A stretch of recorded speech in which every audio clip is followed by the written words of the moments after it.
योग का इतिहास। आदियोगी शिव पहले योग गुरु 15,000 वर्ष से भी अधिक समय पूर्व सभी धर्मों से भी बहुत पहले योगी आदियोगी हिमालय में प्रकट हुए। वे परमानंद में मग्न होकर नाचने लगते या फिर शांत भाव से स्थिर होकर बैठ जाते। उस अवस्था में उनकी आंखों से बहते आंसू ही उनके जीवित होने का एकमात्र लक्षण थे।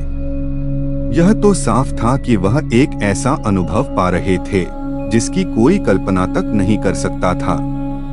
लोग दिलचस्पी लेते हुए उनके आसपास जमा होने लगे, किंतु उन्होंने कोई ध्यान नहीं दिया, इसलिए धीरे धीरे भीड़ छंटने लगी। वहां सिर्फ 7 गंभीर साधक ही बचे रहे। उन्होंने विनती की, कृपया हम जानना चाहते हैं कि आप क्या जानते हैं। उनके आग्रह को देखते हुए आदियोगी ने उन्हें आरंभिक साधना की दीक्षा दी। उन्होंने पूरे 84 वर्षों तक पूरी एकाग्रता से साधना की और इस दौरान आदियोगी ने उन पर बिल्कुल ध्यान नहीं दिया। फिर दक्षिणायन के प्रारंभ के समय आदियोगी ने पाया कि वे ज्ञान पुंज की तरह जगमगा रहे थे।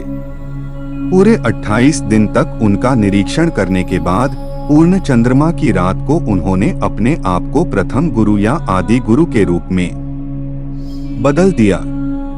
इस रात को हम आज गुरु पूर्णिमा के नाम से जानते हैं। कांति सरोवर के तट पर आदियोगी ने अपने पहले 7 शिष्यों को योग विज्ञान का प्रतिपादन आरंभ किया। वही 7 शिष्य सप्तऋषि के नाम से जाने जाते हैं।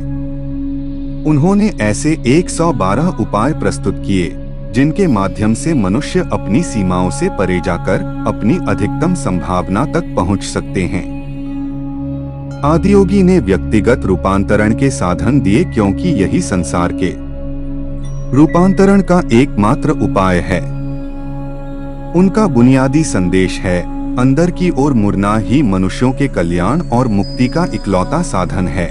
अब समय आ गया है कि हम मनुष्य के कल्याण के लिए चेतना संबंधी तकनीकों के साथ काम करें।